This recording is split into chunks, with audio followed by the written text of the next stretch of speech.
ইসলামের দৃষ্টিতে গরিবকে ভালোবাসা কেবল মানবতা নয়, বরং এটি একটি ইবাদত। কোরআন সুন্নাহ আমাদের শিখিয়েছে অভাবী সুখের হাসি ফোটানোর আল্লাহর সন্তুষ্টি অর্জনের সেরা উপায়।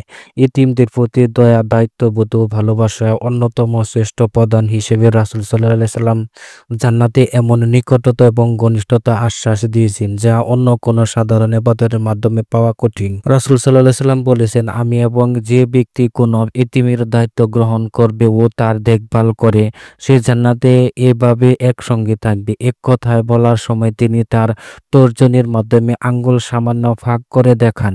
আজকের সমাজে অর্থ ভোগ বিলাসের প্রতিযোগিতায় আমরা অনেক সময় গরিবদের ভুলে যাই, অথচ ইসলামের চোখে তারাই আমাদের রিজিক ও বরকতের অন্যতম মাধ্যম। রাসূল সাল্লাল্লাহু আলাইহি সাল্লাম বলেছেন, যে ব্যক্তি কোনো মুমিনের দুনিয়ার কোনো দুঃখ কষ্ট দূর করে দিবেন, আল্লাহ তাআলা কিয়ামতের দিবসে তার দুঃখ কষ্ট দূর করে দিবেন। যে ব্যক্তি কোনো সংকটে পড়ার লোকের উপর পরিস্থিতি সহজ করে, আল্লাহ তাআলা দুনিয়া ও আখিরাতের পথ তার জন্য সহজ করে দেবেন। যে ব্যক্তি কোনো মুসলমানদের গোপন দোষ আড়াল রাখেন, আল্লাহ তাআলা দুনিয়া ও আখিরাতে তার দোষ আড়াল রাখেন। আর আল্লাহ বান্দা তার সাহায্যে থাকেন যতক্ষণ বান্দা তার ভাইয়ের সাহায্যে নিয়োজিত থাকেন।